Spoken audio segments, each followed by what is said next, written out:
The Monsters Men Choose to Forget by Esther K. Bowen. Do you believe in monsters? In the bedtime stories of children? In hushed tales of forgotten times? Would you heed warnings from the past that whisper things of evil? Things with claws and teeth and malevolent hate? Or are the monsters only for children? For old women who spin myths under cover of darkness? I am an old man now, and I have a tale from the dawn of history, now faded like the receding tide. Remember the ocean. Like the past, it is turbulent, chaotic, wild. It cares nothing for the men upon it. It scorns those who try to tame it. Beneath its black depths hide the monsters men choose to forget. The first spaceship disgorged its colonists, and they settled by the wild, untamed sea. In those days, as today, the men worked the sea, and their wives worked the land. Houses and towns rose. The wealth of the sea rolled in, and civilization began to flourish.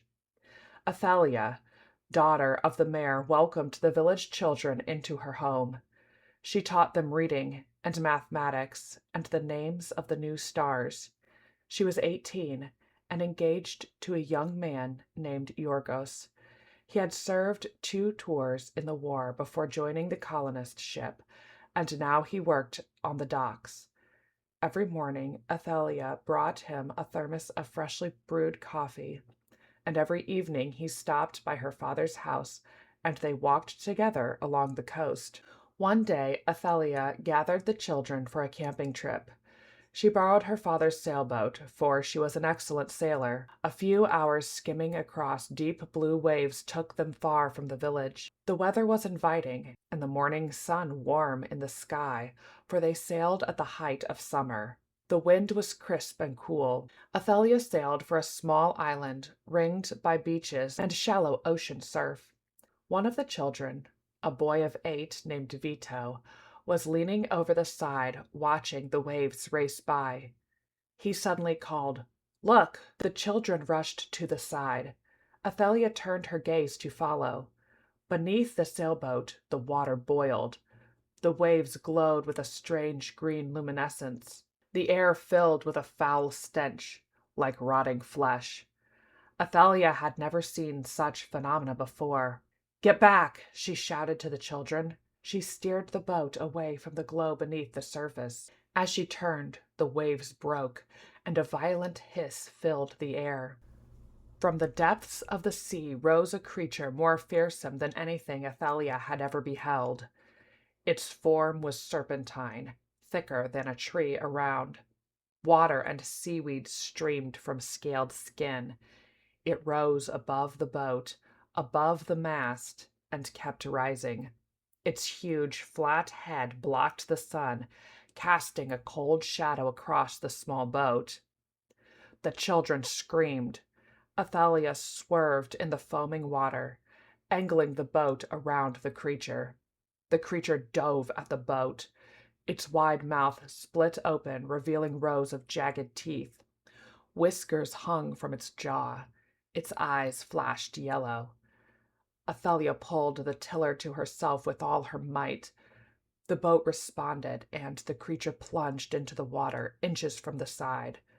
The creature vanished with a wave as the water was pushed aside by its massive form. The small boat shook from the waves and spun about. Athalia saw the unearthly glow right below the surface. It had not given up. Athalia knew the creature had selected them as its prey, ready for its next meal. Athalia had no intention of losing to this creature. She knew these waters. Soon the ocean grew shallow as it drew up to the island. If she could reach land, perhaps they could escape its clutches. Ahead of her stretched the island. It was small, less than a mile across. It held no trees, just sandy dunes leading up to gentle hills and waving grass. Athalia's experienced eyes scanned the coast. On this side, there was no dock for her boat. The sea grew shallow. creating a pleasant stretch of land for waiting. It was the far side of the island that held the dock. "Hold tight!" Athalia shouted to the children, the wind whipping her golden hair about her face. The creature rose again from the depth of the sea. Athalia gagged on the stench. The creature hissed with a sound like steam from a kettle. Two of the children threw themselves down and covered their ears. A tail, thick and coiled like a whip, shot up from the water. It slapped against the sea with a crack like lightning, casting a wave before it. The wave caught the small boat. It shot forward at great speed, skipped across the water like a rock. Athalia flew from the tiller and slammed onto the deck. For a moment, she lay still. The blue sky spun above her, and she felt she could not breathe. She took a shuddering breath. Small hands pulled at her. Crying voices called her name. Athalia rolled to her feet and staggered to the side of the boat. Blood ran into her eyes. She put her hand to her forehead, and it came away red.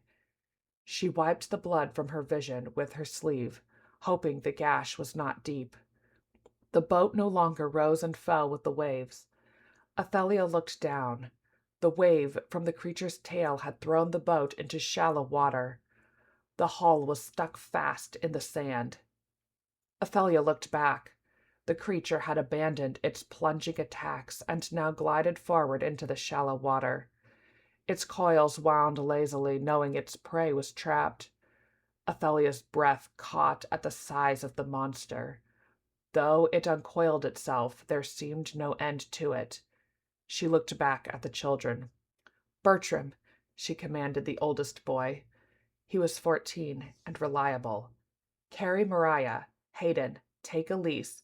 Loana, Vito, Junie, hold hands." Athalia fumbled open a hatch and yanked out the emergency kit. "Run for the shore. Run and don't stop. Understand?" "Yes, ma'am," Bertram said. He scooped Mariah into his arms and hurried across the slanted deck. The rest of the children followed. Only Vito looked back to see Athalia's fingers close around the cool plastic of the flare gun. Behind, he heard the high keening of the creature. "Go!"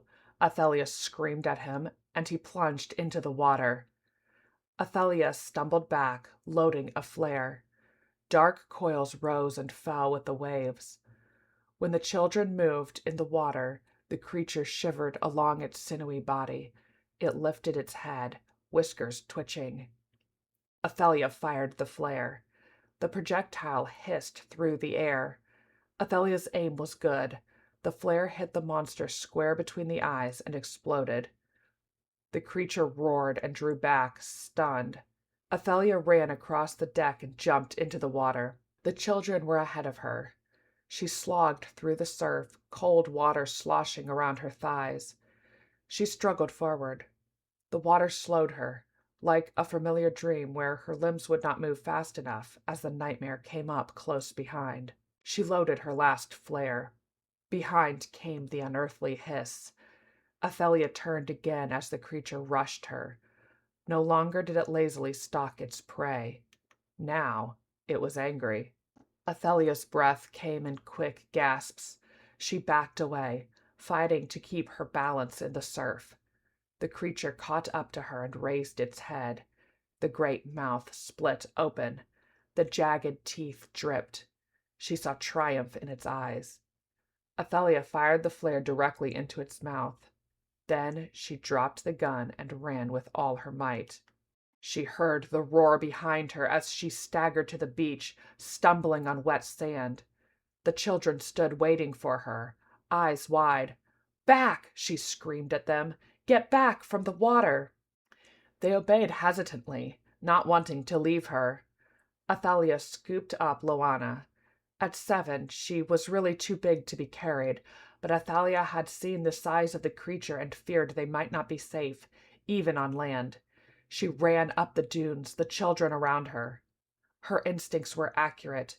As she climbed a grassy hill higher and set farther back from the beach, Athalia turned to the creature. It slithered right up to the beach, its great flat head rising as the water grew shallow. Suddenly, Luana screamed. Her small hands clutched Athalia, fingernails digging into her neck. Athalia staggered back as two misshapen limbs appeared from the creature's body. They had claws on the end. The creature dragged itself onto the beach. The scorch marks on its face did nothing to hide the murder in its eyes. Athalia dragged the children farther, praying desperately the thing could not live on land. When they crested the third hill, she looked back. The creature was halfway up the beach, but it seemed it could not long sustain its great weight on its small limbs. It let out a roar and sank back into the sea. Athalia set down Luana. The girl clung to Athalia, sobbing. "It's all right now," Athalia soothed, trying to regain her breath. "We are safe here." She did not believe her own words. All their supplies were on the boat, and they would not be expected back until the following day. After that, people would come looking for them, yet their own rescuers could fall prey to this creature. It had sunk beneath the water, but Athalia saw a hint of it in the pattern of the waves breaking unnaturally around its huge frame. "What will we do?" Vito asked. "We go further inland," Athalia said. "Help will come." She began to walk, with the children following. "That thing will eat anyone who tries to get near," Bertram said. Mariah began to cry again. Athalia frowned, knowing Bertram was right. Without warning, any search party would be unprepared for the monster that awaited them. Near the center of the island, she settled the children in the shelter of a hill. The wind had picked up and the day was growing colder. It blew Vito's dark hair about his face. He shivered in his wet clothes. "Do we have the radio?" Bertram asked. "It's on the boat with the rest of the supplies," Athalia answered. It may as well have been on the moon's. Yet she had to find a way to retrieve it. "Maybe the monster sleeps," Bertram suggested. "I could sneak out to the boat tonight." Vito looked into the face of the older boy. His jaw was set and his eyes shone. Athalia smiled at his courage. "No, it sensed you when you entered the water. It will wake if someone tries to slip past." Athalia ran her hand through her hair, then braided it tightly against her head. "Maybe we can distract it." The children were out of danger for now, but it was only a matter of time before the monster turned on their rescuers. Soon, the group sheltering on the island would be no better off than before. She had to do something, and she could not do it alone. "Bertram, Hayden, Vito, go to the beach by the dock." Vito started when she said his name. His teacher needed his help to save them all. "Gather as many stones as you can carry," Athalia continued. "I want you to yell and throw the stones in the water. If you draw the monster away from the boat, I will go out and get the radio. If you see the creature, run as hard as you can back to the middle of the island. It is fast and will snatch you off the beach." "We'll get it to leave the boat," Bertram said. "And we won't get caught," Hayden added. Vito's heart was pounding, but he gave a brave nod. He would face the monster with the older boys, not hide with the children. Once they left, Athalia told the rest of the children to wait. Then she headed back to the beach alone. She stripped off her loose outer shirt, meant to keep the sun from her shoulders. Her tank top underneath would not slow her. She kicked off her shoes and crept forward barefoot. For a long time the monster lay still, resting just below the water. Athalia hid behind a dune and waited. Suddenly the creature's whiskers twitched and it drew back into the deeper water. She watched its wake through the waves as it circled out of sight. Athalia breathed a prayer the boys would be careful. She did not have much time. She slipped into the surf.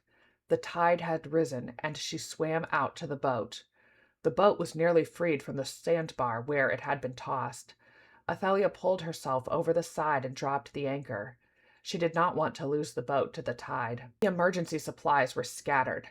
Athalia gathered them up: food, water. She shoved supplies into a bag. Most importantly, she snatched up the radio. She turned it on. "Athalia to Braddock Harbor, are you there?" "Athalia?" "This is Willis. Everything all right?" "No, we're in trouble. A roar of fury broke out across the water. The creature had learned of their trickery. Athalia looked up to see the familiar wake drawing near at an alarming speed. She would never make it back to the beach in time. Athalia switched off the radio and dropped out of sight, pressing herself against the warm side of the boat. Her ears strained for a sound from the creature, but all she heard was the lap of the waves. She was painfully aware she had not completed her message to Braddock. Yet, if she tried to speak again, would the creature hear? Athalia waited, counting her breaths. Birds darted overhead in the bright blue sky. If Braddock did not hear from her again, they would send a rescue party.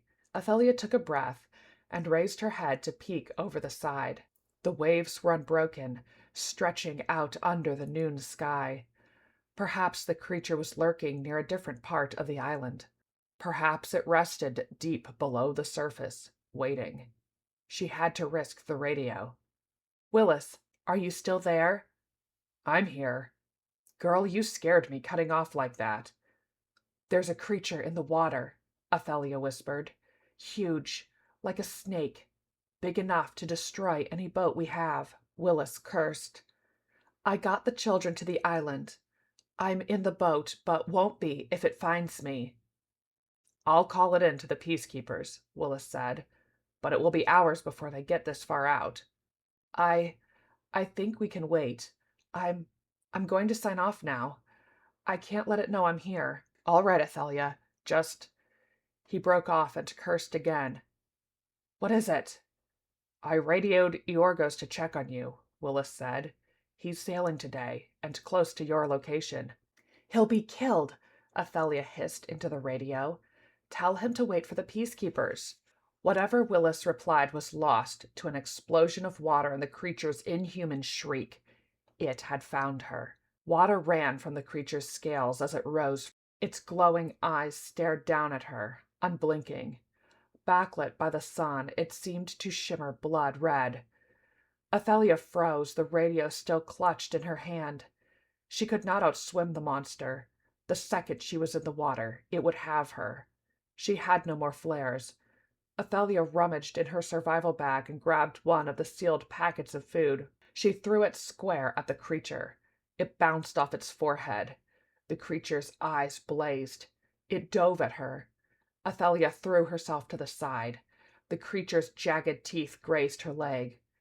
Its huge, flat head smashed into the boat, shattering the deck. Water rushed up. The creature looked at her, and she kicked at it. That only served to enrage it. It snapped at her. Athalia scrambled out of its reach, clawing her way across the twisted deck. The creature drew back for another strike. Athalia grabbed the metal flashlight from the kit. As the creature came down again, Athalia swung the flashlight. She connected with its snout. The metal slammed against unyielding flesh and rebounded, throwing her arm wide. The flashlight flew from her grasp. The creature's scales were hard as armor.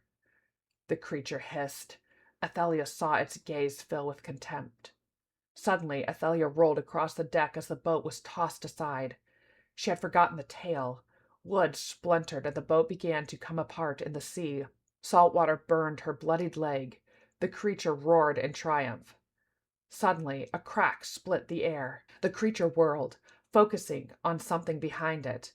Athalia climbed the wreckage. The crack sounded again, and Athalia recognized the sound of a shotgun. Beyond the creature, standing on his motorboat, with the gun to his shoulder, was Yorgos. "Athalia!" he shouted.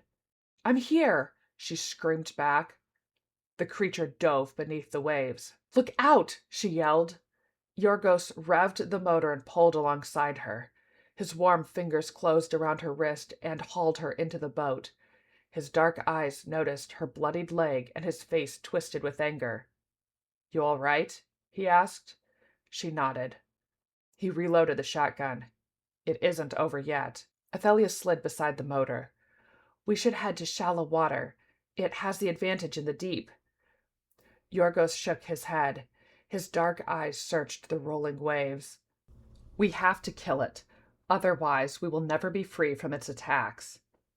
It is waiting in the deep water, Athalia said. He gave her a grim smile. I think you taught it not to go close to land. Athalia knew where the first aid kit was on Yorgos's boat. She opened it and cleaned her leg.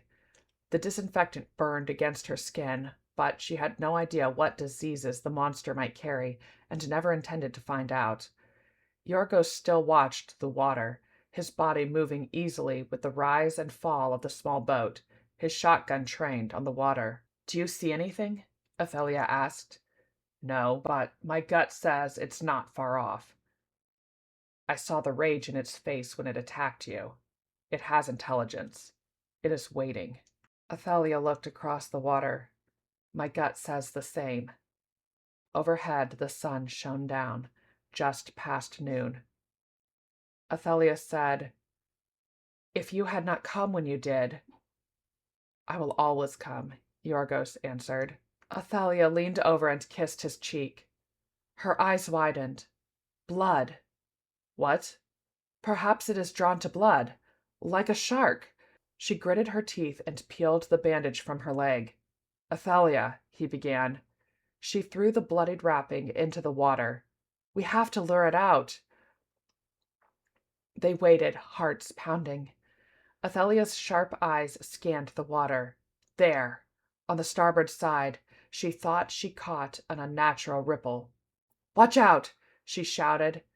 She was almost too late. The great tail swept up, driving the boat sideways through the water like a rock skipped across a pond. Athalia grabbed tight to the side to avoid being thrown overboard. Yorgos kept hold of the shotgun, but only barely. The boat keeled and water washed over the side. Yorgos threw himself in the opposite direction. The boat righted, but floated low in the waves, water sloshing around their ankles. Athalia and Yorgos looked back across the water.